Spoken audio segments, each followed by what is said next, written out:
And now, it's time for another Dice Tower review with Tom Vasel.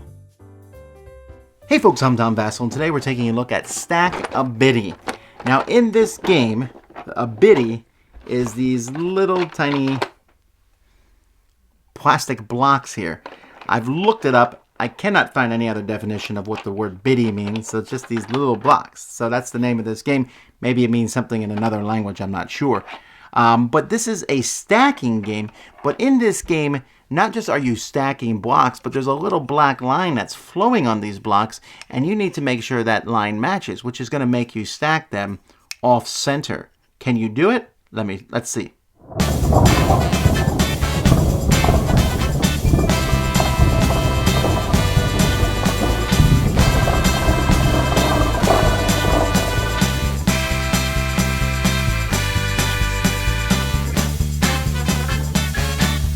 Okay, so at the beginning of the game, each person is going to take a stack of sticks here. So you have 8 of these, and they're all pretty much the same between the players. Each of them is very different. You'll see they have different squiggly lines on them.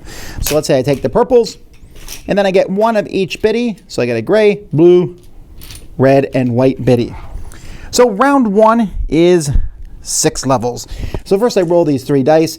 If I roll more than 2 of the same number, I'll keep it. So I look at round 1. Since it's level 6, the 9, 10, and 7 don't count.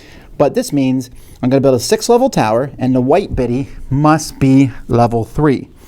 So I'm going to build. Now, when I build, I have to make the black line face towards me. Now, this is going to be a little bit difficult to show, but I'm going to pretend I'm building sideways here.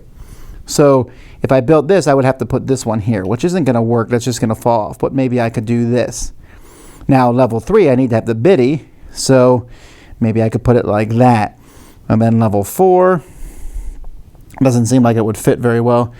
Let's try that for level 4, level 5, and level 6. So let's see if I can quick build that so that it stays up the way it's supposed to. So that goes there. That goes like that. That goes there. So you're building this, and everyone's doing it simultaneously as fast as you possibly can. That goes there. And then that goes like that. So when you're finished, you tell everyone that you're finished. And then you are going to get points equal to how far you've gotten along. Everyone's going to get points. In fact, you have a place here to score points for each of the rounds of the game. If you made a biddy on your thing that shows the face in the proper orientation, so this way, not like this, then you're going to get an extra 2 points for each. Those are basically bonus points that you have. And everyone else is going to get points for how tall that their tower is done. And then you go to the next round, which is just higher. So in round 7, for example, I rolled a 2, a 6, and a 7, and an 8. So that means my white biddy needs to be level 2. My red one level 6, my gray one level 7, the blue one level 8. If I roll 2 of the same number, then let's say I roll 2 2s, then level 2 can either be white or blue, my choice.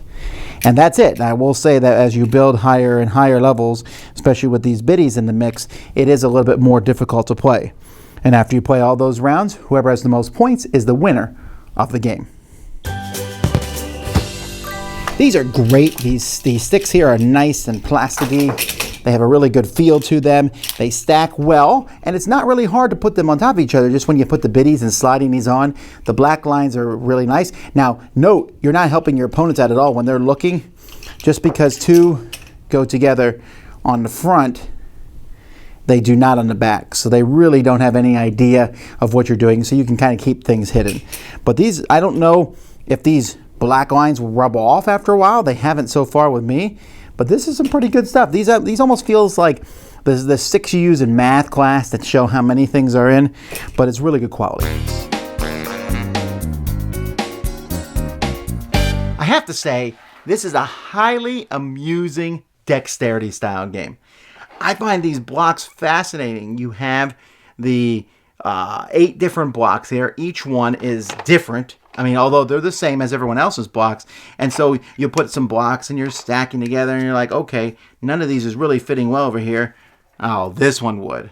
Do I restack or not? And everyone's going to be different. You can't really copy the person next to you, even though you're all building the same thing, because the blocks from a distance away, you can't tell which blocks go anywhere anyway. So I like that concept. I like the idea of rolling the dice, and sometimes it seems like it's just impossible to do, but we've always had one person able to pull it out. Now, the game has, 7 rounds in it here? I think it's 7 rounds, yeah. It almost feels like it's 1 or 2 rounds too many. I feel, and you could just start like on round 8. The 6th round is really easy to do.